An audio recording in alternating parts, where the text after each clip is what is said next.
Assalamualaikum warahmatullahi wabarakatuh. Perkenalkan, nama saya Vini Nursita Ningrum Patuti. Di sini saya akan menjelaskan bagaimana sih sistem pencernaan manusia. Baiklah, langsung saja kita ke pembahasannya. Sistem pencernaan manusia. Sistem pencernaan manusia adalah proses yang dilakukan oleh sekelompok organ dalam tubuh untuk memecah dan mengelola makanan demi menyerap nutrisinya. Nutrisi yang didapat akan disalurkan ke seluruh tubuh untuk digunakan sebagai energi serta menjaga fungsi organ lainnya. Adapun organ penyusun sistem pencernaan manusia dan fungsinya. Yang pertama yaitu rongga mulut. Di dalam rongga mulut, makanan juga dicampur dengan air ludah. Dengan demikian, di rongga mulut, organ pencernaan yang terlibat yaitu lidah, gigi, dan kelenjar ludah. Di dalam mulut terjadi proses pencernaan secara mekanik, yaitu proses pengunyahan makanan dengan gigi yang dibantu oleh lidah, dan pencampuran makanan dengan air ludah. Pencernaan secara kimiawi juga terjadi di sini, yaitu dengan bantuan enzim ptyalin yang mengubah amilum menjadi maltosa. Yang kedua yaitu kerongkongan. Setelah melalui rongga mulut, makanan akan masuk ke dalam tekak atau faring. Setelah melalui faring, makanan menuju osofagus. Osofagus adalah organ berbentuk tabung lurus, berotot, dan berdinding tebal yang memanjang menuju lambung. Otot polos dinding osofagus mendorong makanan menuju lambung dengan gerakan meremas-remas yang disebut dengan gerak peristaltik. Antara faring dan osofagus terdapat daerah pertemuan antara saluran pernapasan dan saluran makanan. Untuk mencegah supaya makanan tidak masuk ke saluran pernapasan, pada pangkal faring terdapat lapisan penutup yang disebut epiglotis. Selanjutnya yaitu lambung. Setelah melalui osofagus, makanan masuk dalam lambung. Lambung terletak di bagian atas rongga perut sebelah kiri. Lambung merupakan tempat penampungan makanan untuk dicerna secara mekanik dan juga kimiawi.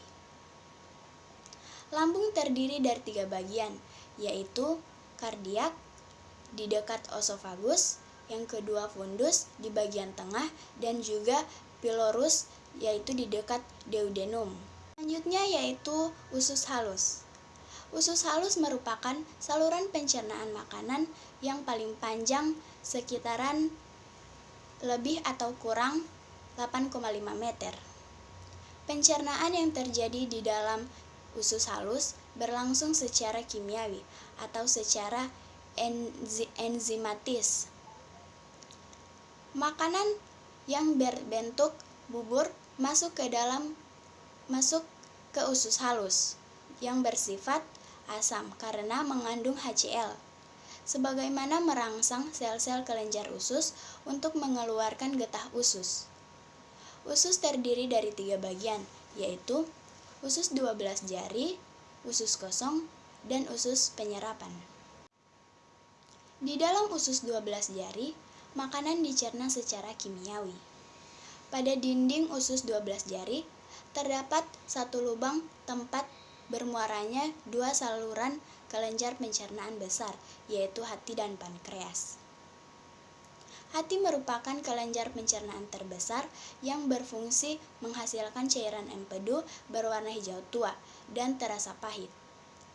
Empedu yang dihasilkan oleh hati dikumpulkan dalam satu tempat yang umumnya disebut sebagai kantung empedu. Kantung empedu berfungsi untuk menyimpan cairan empedu yang dihasilkan oleh hati. Cairan empedu mengandung garam empedu dan zat warna empedu.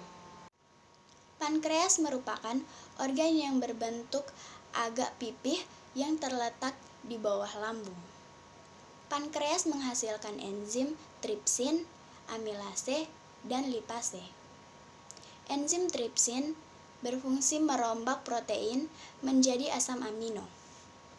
Amilase mengubah amilum menjadi zat gula, maltose dan lapise mengubah lemak menjadi asam, lemak dan gliseron. Selanjutnya yaitu usus besar. Bahan makanan yang sudah melalui usus halus selanjutnya masuk ke dalam usus besar. Manusia memiliki panjang usus besar kurang lebih 1 meter yang terdiri dari 2 bagian, yaitu usus tebal dan poros usus. Usus tebal dibedakan menjadi 3 bagian, yaitu bagian mendatar, bagian yang naik, dan bagian yang menurun. Terdapat pada bagian pertemuan antara usus halus dan usus besar atau pada bagian pangkal usus besar terdapat usus buntu. Fungsi utama usus besar adalah mengatur menyerap air. Sejumlah besar air telah dikeluarkan ke dalam lambung dan usus halus oleh berbagai kelenjar pencernaan. Supaya tidak kehilangan banyak air, maka air dalam usus besar harus diserap kembali ke dalam tubuh. Bagian terakhir yaitu anus. Bagian terakhir usus besar adalah poros usus atau rektum. Rektum bermuara di dubur atau anus. Anus adalah jalan pembuang sisa makanan yang tidak terpakai oleh tubuh, beserta gas-gas yang berbau disebut tinja atau feces. Feces dikeluarkan melalui lubang akhir dari saluran pencernaan, yaitu anus. Baiklah, itulah hasil pemaparan dari saya tentang bagaimana sih sistem pencernaan makanan. Lebih dan kurangnya saya mohon maaf. Wabillahi taufiq wal hidayah. Wassalamualaikum warahmatullahi wabarakatuh.